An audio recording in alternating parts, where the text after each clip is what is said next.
The Secret of the Underground Room by John Bellairs, Chapter 7.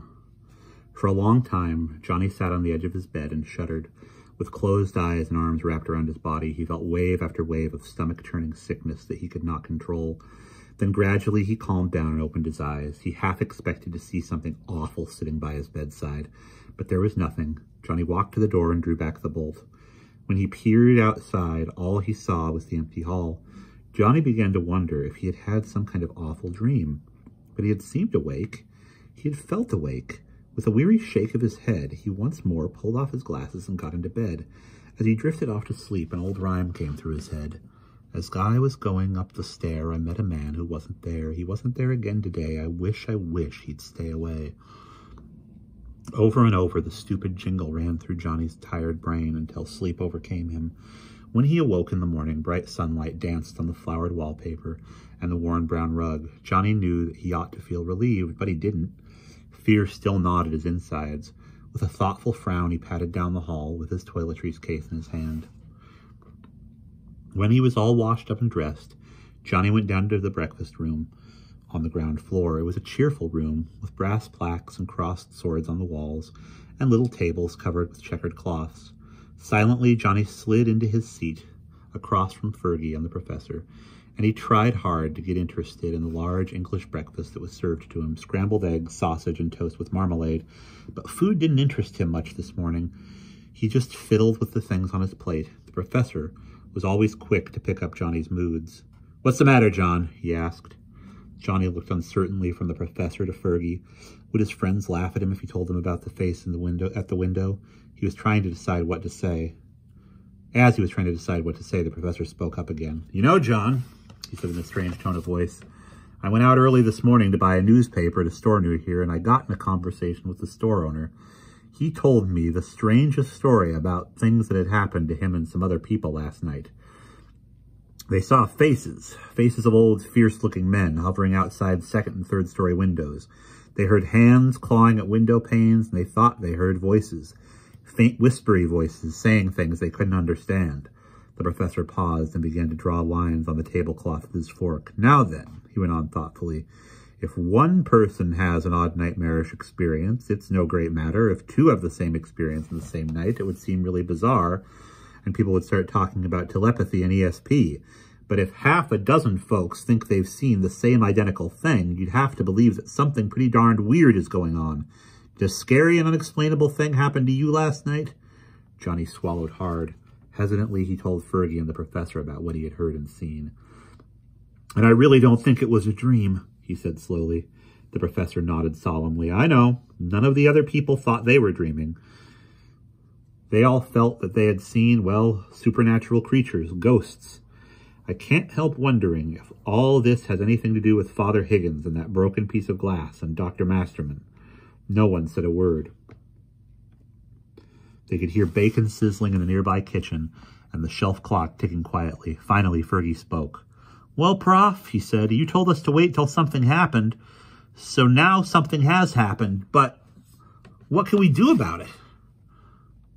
"I might have known you would ask a question like that, Byron," the professor said. "Right at this minute, I haven't the vaguest idea what we can do.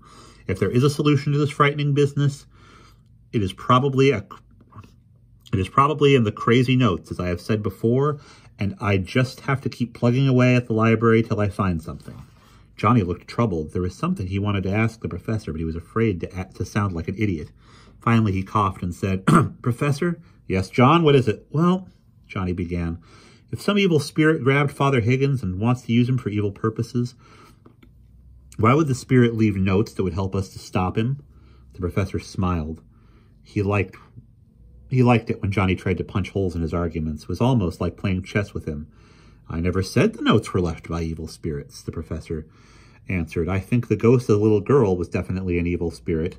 Do you know the saying, 'The devil hath power to assume a pleasing shape'? Well, the little girl was probably the same demonic power that later made Father Higgins take on the shape of Dr. Rufus Masterman. But there are also forces for good in the world. They can't always speak directly because the powers of evil are fighting them all the way. But some kindly spirit may have left those strange riddling messages in the hope that Father Higgins would decode them and stomp all over the evil power. Unfortunately, Father Higgins got stomped himself. But we're still around, and we're not possessed by demons. Not yet, anyway. So, I think we ought to get ready to fight. Days dragged past. The professor labored on at the library, and the boys felt more and more useless. They had run out of things to see, so they just sat in the lounge of the boarding house and played chess. By now, Johnny and Fergie were convinced that the professor would never find out anything, that they would never see Father Higgins again. One evening, something odd happened. The boys met the professor outside the main door of the Bristol Library at 5 p.m., as they usually did. All three of them were hungry, so they went to the center of town to find a restaurant. When they were through eating, they decided to walk back to the boarding house. The easiest way was to climb the Christmas steps, a winding stone staircase that led to the heights above the city. Halfway up the steps, the professor paused to catch his breath on a stone landing where an old-fashioned street lamp burned. As he stood panting, the boys looked around, and suddenly they froze. In a narrow, shadowy alley nearby, a man was watching them. The light was poor, but the boys could see that the man was bearded, burly, and fairly tall. He wore a double-breasted navy blue jacket. For several seconds, the boys said nothing. They were too startled to speak. Finally, Fergie found his voice.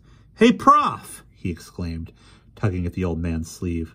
"There's somebody watching us in that alleyway there." The professor whirled around and stared. There was no one there. "Byron," he said as he glowered at Fergie over the tops of his glasses, "have you been reading too many Hardy Boys adventures?" "I saw him too, Professor," said Johnny timidly. "He really was there, honest." The professor snorted. "Well," he snapped, "it was probably some old bum. They didn't have anything better to look at than the three of us. Now come on, we'd better keep climbing." The boys glanced at each other helplessly. When the professor was feeling stubborn, you couldn't make him see anything. They sighed and followed him up the steps. When they turned on the radio that night, the boys and the professor heard more reports about ghastly apparitions like the one that Johnny had seen the days before. People all over the city had seen hollow-cheeked floating faces, and panic was setting in. The Bristol Police Department was being flooded with phone calls.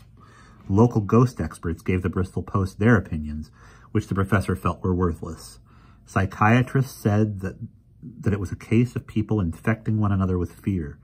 Everybody seemed to have a theory about what was happening, and this enraged the professor. "Why can't they all keep their traps shut, or at least admit they don't know anything?" he growled as he sat in the parlor one evening. "If all the so-called experts in the world were put on a barge and shoved out to sea, we'd all be better off." Fergie and Johnny were sitting nearby eating cream cakes that they bought at a local bakery. Prof," said Fergie cautiously, "have you figured out anything about those notes?" The professor glowered at Fergie over the top of his glasses. "If I had," he muttered, "don't you think I would have told you?" And giving his newspaper a shake, he went back to reading. For the time being, he was not in a very conversational mood.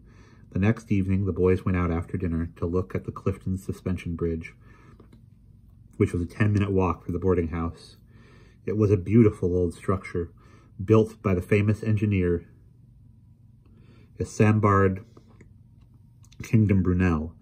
The bridge leaps across a 200-foot chasm, and far down below the Avon River flows. When the boys got to the park near the bridge, they saw a breathtaking sight. The setting sun shone in between the heavy gray clouds, bathing the stone towers and sweeping steel cables of the old bridge in golden light.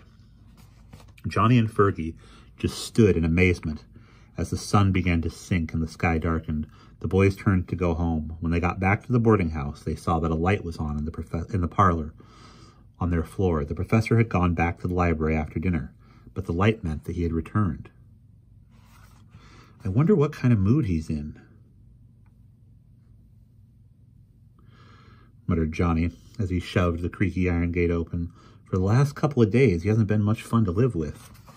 "No, he sure hasn't," said Fergie with a shake of his head. As they opened the door of the parlor, they got a shock. The professor sat in an armchair, smoking one of his smelly Balkan-Sobrain cigarettes, and across from him in another chair sat the burly bearded man who had been watching them from the alley the night before.